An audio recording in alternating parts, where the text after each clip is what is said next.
Did you know that stress is the #1 killer? But what is stress and what do you do about it? Stay tuned and I'm going to explain it. Hey, I'm Dr. Sten Ekberg with Wellness for Life, and by subscribing to this channel, you will learn everything that you need to know to master true health. So you've probably heard that stress is the #1 cause of headaches and heart disease and digestive upsets and migraines and so on. And stress does all those things, but what is stress? Does stress actually hurt us?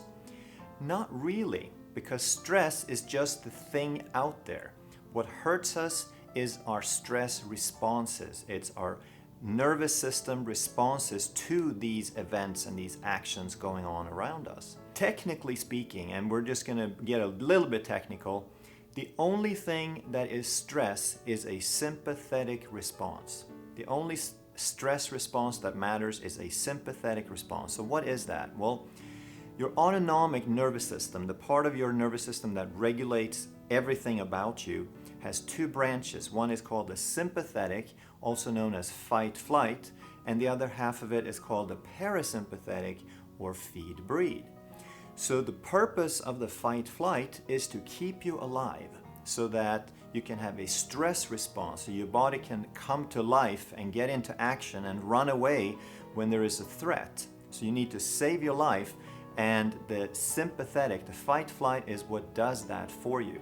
It increases your heart rate, increases blood pressure, increases blood flow, increases stress hormones, increases energy utilization through stress hormones, and on and on and on. And while these things are life-saving, in the long run, they hurt you. So here's the problem. Your body doesn't just have a sympathetic response when your life is in danger. It also responds to every little thing that makes you feel tense or upset or angry or frustrated.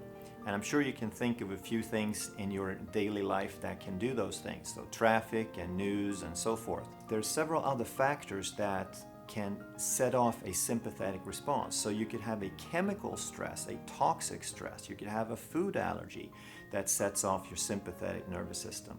You could have a misaligned spine. You could have a vertebra that isn't moving properly, that is creating what's called nociception, which is a stress activator. It activates your sympathetic nervous system. So you can have chemical, structural, and emotional factors that trigger a stress response.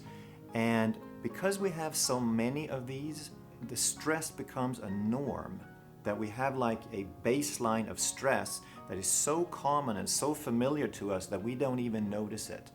That's why as much as 80% of the things that stress you, you don't even notice. So what do you do about this? The single simplest method, there's lots and lots of things, because if you have vertebrae that aren't moving, you need to get adjusted, you need to stretch, you need to exercise. If you have a toxic environment or toxic diet, you need to address those things. But you can still do something really simple right now to interrupt that stress response and reset the balance. And that thing is called breathing.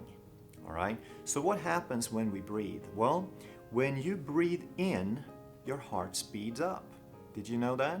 When you breathe out, your heart slows down. And what is it that makes the heart beat faster? It's the sympathetic. What makes the heart slow down is the parasympathetic.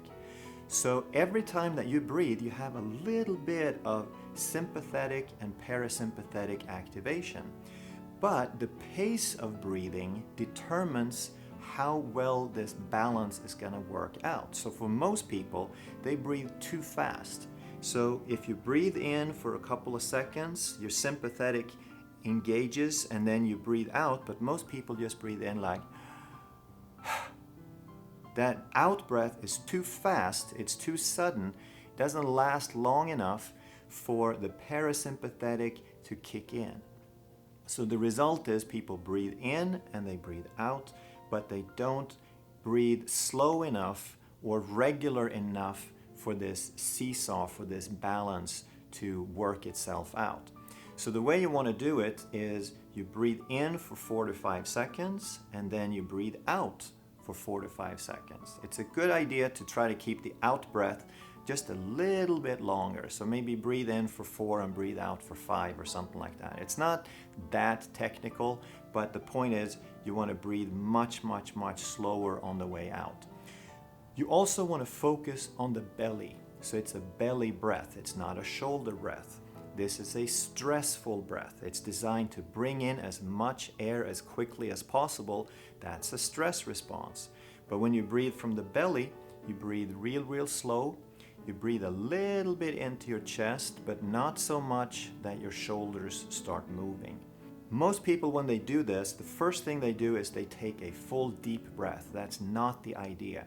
It's not, you want to breathe maybe a little bit deeper than a shallow breath, but it's not about filling your lungs to capacity. It's nothing like that. Then you're going to get lightheaded because you're breathing off too much carbon dioxide. So what happens? Most people think, okay, so I breathe for a few minutes and I feel good and I get this relaxation response that interrupts the stress response, and that's all great. But I only have 5 minutes at a time to do it, so it's not going to change my life, is it? Actually, it is. Because anything that you do on a regular basis becomes a habit. And your nervous system is constantly changing. Your brain, your synapses, your pathways, they're always changing to adapt to your current situation. And that's called neuroplasticity. So if you just do the breathing exercise once for 5 minutes, not going to create a habit. Nothing's going to change. But if you breathe for 5 minutes in and out, nice and slow, and you do that once or twice a day, then you will actually create a habit. And the more you do it, the more you're going to strengthen the pathways that help you relax. So it's going to get faster and faster and easier for your body to create the relaxation response until it becomes automatic, until it's a way of life. So the cool thing about this is it doesn't matter really if the initiator, if the thing that started the stress response was emotional or chemical or structural. Yes, you do want to address all those, but you can still interrupt the stress response in that moment by practicing some relaxation. So the better you get at this, the better you can offset all those other stressors in life. So the sympathetic handles your fight-flight, your survival. Everything gets revved up. But what does the parasympathetic do other than slow you down? Well, it also handles all of your immune system, all of your digestion, your production of hydrochloric acid, your production of digestive enzymes, the peristalsis, the movement, everything that has to do with repair and digestion and slowing down is managed by your parasympathetics.